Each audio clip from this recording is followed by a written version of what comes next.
আসসালামু আলাইকুম, hello everyone, welcome back to my new video. আজকের ভিডিওতে আমি আপনাদের সাথে শেয়ার করব টিনেজারদের জন্য কিছু গুরুত্বপূর্ণ এবং কার্যকারী hair care tips. Teenage basic hair care. এ সময়ে চুলের যত্ন কিভাবে নেবেন? আপনার সন্তান কি টিনেজার বা আপনি নিজেই কি এই স্টেজে আছেন? চিন্তায় আছেন যে কিভাবে চুলের যত্ন নিলে চুল হেলদি থাকবে এবং ভবিষ্যতে চুলের ক্ষতি হবে না? তাহলে আজকের এই ভিডিওটি আপনার জন্যই, কারণ আজ আমি আপনাদের সাথে শেয়ার করব কিভাবে টিনেজে চুলের যত্ন নেওয়া যায়। প্রথমেই বলবো টিনেজে রেগুলার হেয়ার কেয়ারের গুরুত্ব। চুলের যত্ন নেওয়া সকলের জন্যই খুবই গুরুত্বপূর্ণ, টিনেজারদের জন্য তো আরও বেশি জরুরি।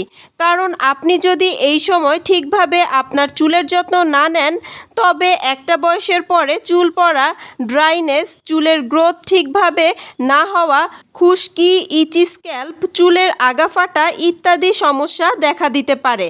তাই চুলের যত্নের দিকে নজর দিতে হবে। আগে নিজের চুলের ধরন বুঝতে হবে এবং সেই অনুযায়ী কেয়ার নিলে তবেই কাজে আসবে। টিনেজে রেগুলার হেয়ার কেয়ারের গুরুত্ব তো জানা হয়ে গেল। এখন তাহলে চলুন জেনে নেওয়া যাক চুলের ধরন বুঝে কিভাবে টিনেজে হেয়ার কেয়ার করবেন। প্রত্যেকের চুলের ধরন আলাদা, সে টিনেজার হোক বা অ্যাডাল্ট। আর আমাদের উচিত চুলের ধরন বুঝে যত্ন নেওয়া, তাহলে সেটা অনেক বেশি ইফেক্টিভ হবে। 1. শুষ্ক চুলের যত্ন। ড্রাই হেয়ার বলতে নর্মালি আমরা রুক্ষ, শুষ্ক, সহজে জট বাঁধে এমন চুলকেই বুঝি। টিনেজারদের এই ধরনের হেয়ার হলে হেয়ার কেয়ারে অবশ্যই একটু বেশি খেয়াল দিতে হবে, কারণ এই ধরনের চুলে সহজেই জট বাঁধে এবং ব্রেকেজ প্রবলেম দেখা দেয়। ড্রাই হেয়ার হলে শ্যাম্পুর পর কন্ডিশনার অ্যাপ্লাই করতে ভুলবেন না, এতে চুল অনেকটাই ম্যানেজেবল এবং স্মুথ মনে হবে। 12-14 বছর থেকেই হেয়ার কন্ডিশনার ইউজ করা যেতে পারে। ড্রাই হেয়ারে হিট স্টাইলিং টুলস ব্যবহারে সতর্ক থাকতে হবে। এই বয়সে হিট স্টাইলিং টুলস ব্যবহার না করাই ভালো, তবে মাঝে মধ্যে যদি হিট স্টাইলিং করতে হয় তাহলে আগে হিট প্রোটেক্টর স্প্রে অথবা সিরাম অ্যাপ্লাই করে নিন, এতে চুল সুরক্ষিত থাকবে। সপ্তাহে একদিন অবশ্যই ন্যাচারাল ইনগ্রিডিয়েন্টস দিয়ে তৈরি হেয়ার প্যাক ব্যবহার করতে হবে। এখন আপনাদের সাথে শেয়ার করব ড্রাই হেয়ারের জন্য একটি স্পেশাল হেয়ার প্যাক রেমেডি, যেটা আপনারা খুব সহজেই বাসায় বসেই নিজেরাই বানিয়ে অ্যাপ্লাই করতে পারবেন আপনাদের হেয়ারে।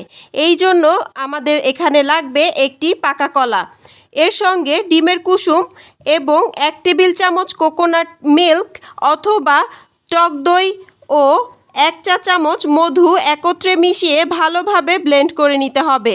এবার এই প্যাকটি পুরো চুলে সিথি কেটে কেটে অ্যাপ্লাই করতে হবে। 30 মিনিট পর ভালোভাবে শ্যাম্পু করে কন্ডিশনার অ্যাপ্লাই করে নিতে হবে। 2. তৈলাক্ত চুলের যত্ন। যাদের হেয়ার টাইপ অয়েলি, তাদের নর্মালি স্ক্যাল্প তেলতেলে বা চিটচিটে হয়ে যেতে দেখা যায়। যেমন আপনি আজ শ্যাম্পু করলেন, কালই দেখলেন চুল কেমন জানি অনেক বেশি গ্রিজি লাগছে। বেশ কমন প্রবলেম, তাই না? এক্ষেত্রে রেগুলার শ্যাম্পু করার প্রয়োজন মনে হলে মাইল্ড শ্যাম্পু সিলেক্ট করুন। সপ্তাহে একদিন ক্ল্যারিফাইং বা সালফেট বেইজ শ্যাম্পু ব্যবহার করতে পারেন, এতে স্ক্যাল্পের ডিপ ক্লিনিংয়ের কাজটা হয়ে যাবে। অয়েলি হেয়ারেও কন্ডিশনিং প্রয়োজন। সপ্তাহে একদিন অবশ্যই হোমমেড হেয়ার প্যাক ব্যবহার করবেন। চলুন জেনে নেই তাহলে অয়েলি হেয়ারের জন্য স্পেশাল হেয়ার প্যাক রেমেডি। এই ক্ষেত্রে আমাদের প্রয়োজন হবে 1/2 কাপ টক দই, 1 টেবিল চামচ অ্যালোভেরা জেল, 2 চা চামচ লেবুর রস ও 1 টেবিল চামচ মুলতানি মাটি। সবগুলো ইনগ্রিডিয়েন্টসকে একসঙ্গে ভালো করে মিশিয়ে নিন। হেয়ার ফলের প্রবলেম থাকলে আমলা পাউডারও দিয়ে দিতে পারেন। এখন আপনাদের সাথে শেয়ার করব টিনেজ বেসিক হেয়ার কেয়ার।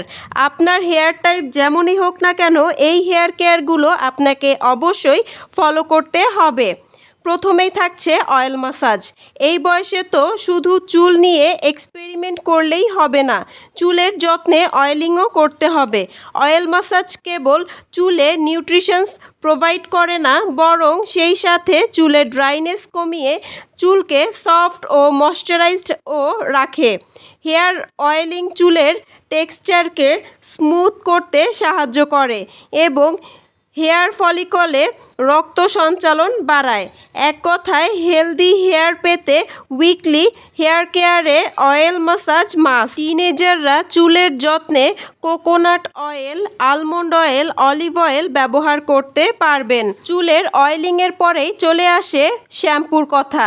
চুলের জন্য সঠিক শ্যাম্পু বেছে নিন। শ্যাম্পু নির্বাচনের ক্ষেত্রে অবশ্যই সতর্ক হতে হবে। সবসময় পিএইচ ব্যালেন্সড শ্যাম্পু ব্যবহার করার চেষ্টা করবেন। মাইল্ড শ্যাম্পুতে হার্শ কেমিক্যাল থাকে না। রেগুলার ব্যবহারের জন্য এই ধরনের শ্যাম্পু সাজেস্ট করব। আর 7 থেকে 10 বছর পর্যন্ত বেবিদের জন্য ফর্মুলেটেড শ্যাম্পুও ভালো অপশন। এখন আপনাদের সাথে শেয়ার করব হেয়ার কেয়ারের বেসিক কিছু ছোটোখাটো খুঁটিনাটি টিপস। 1. চুল সবসময় অবশ্যই পরিষ্কার রাখতে হবে। 2. চুলে পুষ্টি যোগাতে সপ্তাহে 1 থেকে 2 দিন অবশ্যই অয়েল ম্যাসাজ করতে হবে। 3. এই বয়সে চুলে হেয়ার ড্রায়ার ব্যবহার না করে স্বাভাবিকভাবে চুল শুকিয়ে নেওয়া ভালো। চুল আঁচড়ানোর জন্য অবশ্যই মোটা দাঁতের চিরুনি ব্যবহার অথবা কাঠের চিরুনি ব্যবহার করবেন। 4. হিট স্টাইলিং টুলসগুলো থেকে যতটা সম্ভব দূরে থাকতে হবে। ইন্টারনেট ঘাঁটলেই হিট স্টাইলিং টুলস ছাড়া হেয়ার স্টাইলিং করার অনেক উপায় দেখতে পাবেন, সেগুলো ট্রাই করুন। আর হিট স্টাইলিং করতে হলে আগে হিট প্রোটেকশন স্প্রে অথবা সিরাম অ্যাপ্লাই করতে হবে, এতে হেয়ার ড্যামেজ কম হবে। 5. প্রতি 3 মাস পর পর চুলের আগা ট্রিম করুন। 6. অবশ্যই আপনাকে প্রচুর পরিমাণে পানি পান করতে হবে।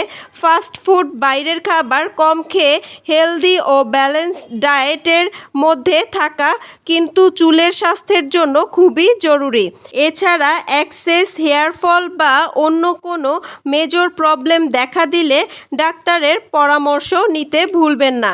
এই তো জেনে নিলেন টিনেজ হেয়ার কেয়ার সম্পর্কে। আশা করছি আপনারা এ সময়ে চুলের যত্ন সম্পর্কে কিছুটা হলেও ধারণা পেলেন। আশা করছি আমার আজকের ভিডিওটি আপনাদের ভালো লাগবে এবং উপকারে আসবে। এই ধরনের আরও নতুন নতুন বিউটি টিপস এবং রেমেডি পেতে ফেসবুক পেজ লাইক, ফলো এবং ইউটিউব চ্যানেল সাবস্ক্রাইব করে পাশে থাকবেন।